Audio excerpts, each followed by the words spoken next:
ओम नमः शिवाय। जय श्री राम, हर हर महादेव। मंत्र की शक्ति को कैसे बढ़ाएं ताकि मंत्र जो है वो तीर की तरह कार्य करे। इधर आपने मंत्र बोला और उधर वो कार्य करना शुरू कर दे। मैं आपको बता दूं, श्री सिद्धपीठ शक्ति धाम में या शिव कृपा चैनल पे आप जहां हमें लाइव देखते हो, तो आप देखते हो कि हम अरदास करते हैं। यहाँ बैठे अरदास कर रहे हैं और बच्चा बैठा हुआ है यूएस से, बच्चा बैठा हुआ है ऑस्ट्रेलिया, बच्चा बैठा हुआ है झारखंड, उत्तराखंड, गुजरात। और यहाँ अरदास करने से और वहां पर उस बच्चे का दर्द ठीक हो जाता है, वो बच्चा ठीक हो जाता है। तो कैसे ये संभव हो पाता है? लाइव में जो बच्चे मुझे देखते हैं, जो बच्चे लाइव को देखते हैं, उनको ये बेहतर तरीके से ये जानकारी समझ में आएगी कि कैसे मंत्र की जो ऊर्जा होती है वो तीव्र गति से कार्य करती है। मंत्र कोई भी हो, कई लोग हजारों मंत्रों के पीछे भागते हैं, पर मेरा मानना यह है कि आप पहले गुरु मंत्र को सिद्ध कीजिए, गुरु मंत्र को जप कीजिए, गुरु मंत्र को भजिए, गुरु मंत्र का हवन कीजिए, जितना हो सके गुरु मंत्र को परिपक्व कीजिए। उसके बाद अन्य मंत्र आपके बहुत जल्दी सिद्ध हो जाएंगे, क्योंकि आपको केवल एक मंत्र को सिद्ध करना है। अगर आप एक मंत्र को सिद्ध कर लेते हैं तो आपके पास इतनी पर्याप्त मात्रा में ऊर्जा हो जाती है कि आप किसी अन्य मंत्र को बहुत जल्दी सिद्ध कर सकते हैं, बहुत जल्दी सिद्ध कर सकते हैं। तो इसके लिए आपको मैं 4 ऐसे तरीके बताने जा रहा हूं जिससे आपके मंत्र की ऊर्जा बहुत तीव्र गति से बढ़ेगी, मंत्र की ऊर्जा बहुत तीव्र गति से कार्य भी करेगी, और इसको आप प्रैक्टिकल भी करके देख सकते हैं। मंत्र की ऊर्जा को टेस्ट करने का जो तरीका है वो बहुत इंपॉर्टेंट है। अगर आप मंत्र की ऊर्जा को टेस्ट नहीं करते तो आपको पता कैसे चलेगा कि आपका मंत्र कितना सिद्ध हुआ है, कितनी ऊर्जा उसके अंदर आई है, कितना जागृत वो मंत्र हुआ है।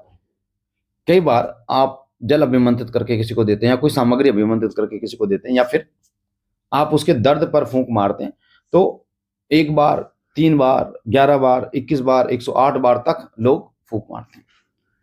तो ये मंत्र की ऊर्जा पर ही निर्भर करता है कि अगर वो मंत्र बहुत ज्यादा जागृत है तो 1 बार मंत्र पढ़कर आप अगर बोल देंगे तो वो कार्य कर देगा।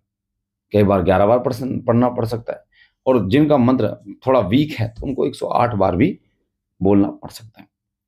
तो ऐसा क्या करें कि आप केवल 1 बार मंत्र पढ़ें और कार्य आपका हो जाए।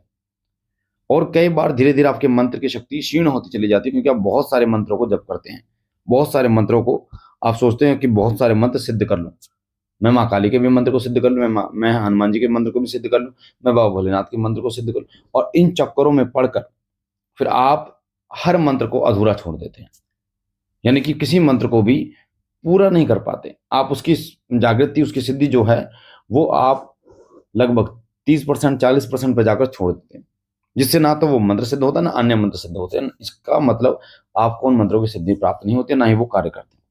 तो सबसे बड़ा कारण होता है कि लोग बहुत सारे मंत्रों के पीछे पड़े होते हैं, जबकि आपको चाहिए कि आप पहले एक मंत्र को सिद्ध कर लो, उसके बाद अन्य मंत्र जो है बहुत आसानी से सिद्ध आपको हो जाएंगे।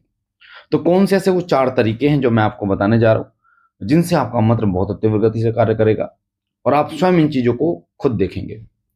क्योंकि आज तक शिव कृपा चैनल पे हमने जो बताया है वो चीजें बताई हैं जिनका प्रयोग हमने पहले खुद किया है, और उसके बाद उनका जो रिजल्ट मिला है उस रिजल्ट को आपके साथ साझा किया है कि हाँ, इससे करने से क्या आपको रिजल्ट मिला। जैसे हमने लौंग का हवन बाबा के आदेश से किया, उसका रिजल्ट हमें मिला।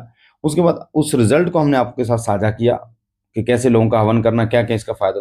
फिर बहुत सारे लोग जो आज शिव कृपा चैनल से देख देख के गद्दी तक लगा रहे हैं उस लौंग को, हवन को करके, जो हमने बताया। तो सबसे पहला पहला होता है, पहला पॉइंट जो आपकी ऊर्जा को बहुत तीव्र गति से बढ़ाएगा, वीकली भोग। वीकली भोग आपको देना है जिन शक्तियों की आप उपासना करते हैं। देखो, हो सकता है आप किसी एक शक्ति की उपासना करते हैं तो आपको एक शक्ति को भोग देना है, हो सकता है आप किसी अन्य शक्ति की उपासना कर रहे हैं तो आपको उसको भोग देना है। और भोग जो वीकली भोग होता है, इसमें आपको क्या देना है? देखो, 2 लौंग, 2 इलायची और 1 बतासा और गुड़, थोड़ा सा घी लगा के आपको भोग देना है। जिस भी शक्ति को आप पूजते हैं, चाहे वो हनुमान जी की शक्ति है, चाहे वो भैरव बाबा की शक्ति है, चाहे बाबा भोलेनाथ की शक्ति है, वीकली भोग देना शुरू करें। एक हफ्ते का कोई एक दिन निर्धारित करें, चाहे वो सोमवार हो सकता है, रविवार हो सकता है। ये जरूरी नहीं है कि आपके इष्ट का ही दिन हो वो। जैसे बहुत सारे बच्चे कहते हैं जी गुरुजी मैं तो जॉब करता हूँ, तो मंगलवार हनुमान जी का होता है तो हनुमान जी को मैं मंगलवार को नहीं दे सकता, तो आप शनिवार को दे सकते हैं और रविवार को दे, कोई दिक्कत वाली बात नहीं। तो वीकली भोग। दूसरा, उस शक्ति को भोग प्रदान करें, 2 लौंग, 2 इलायची, बतासे का, जो शक्ति आपका कार्य करती है। आपको बोलना है कि वो शक्ति जो मेरे हर पल हर क्षण साथ रहती है, मेरे कहने पे कार्य करती है और मेरे मेरे परिवार की रक्षा करती है, वो ये भोग स्वीकार करे। क्योंकि अदृश्य रूप से आपको नहीं पता कि आपके साथ कौन दूत, कौन वीर, कौन योगिनी, कौन सेविकाएं बाबा की या माता की आपके साथ चल रही, जो आपके हर पग पे आपकी मदद करती हैं, आपकी विनती को सुनती हैं और आपकी मदद करती हैं, आपको ऐसे ऐसे जंजालों से निकालते हैं जो आपने सोचा भी नहीं होगा। पर आपको समझ में नहीं आता कि वो शक्ति है कौन।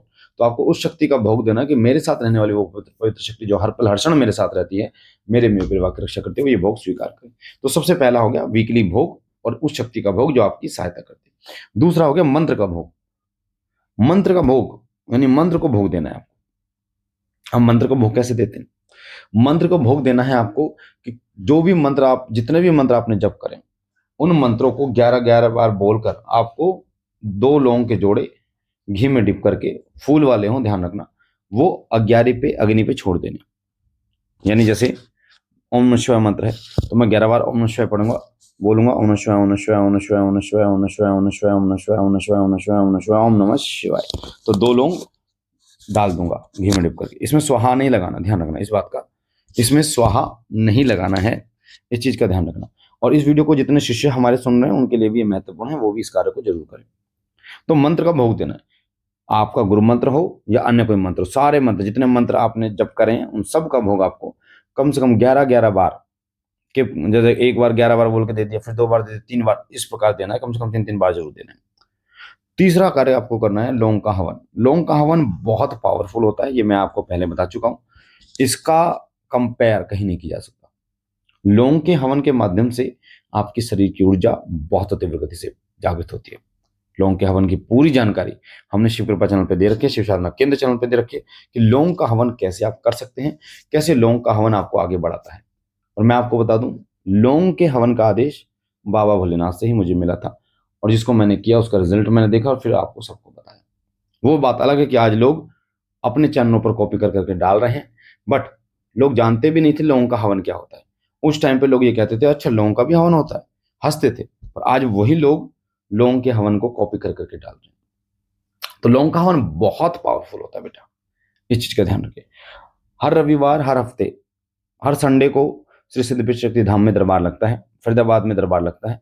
अगर आप दरबार आना चाहते हैं, आप किसी भी समस्या से पीड़ित हैं, भूत प्रेत जिन मशान अगाध शक्ति से पीड़ित हैं, तो आप श्री सिद्धपीठ शक्ति धाम आ सकते हैं। ठीक है, निःशुल्क दरबार लगता है, इसमें कोई भी पैसा नहीं लिया जाता।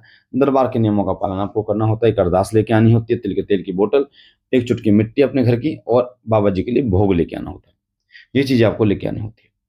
हर महीने बुधवार और हर महीने संकटनाशक हवन होता है, जो लोग भूत प्रेत बाधा से, तंत्र से परेशान है उनके लिए, और हजारों की संख्या में लोग जो है वो ठीक होते हैं बाबा जी के आशीर्वाद से।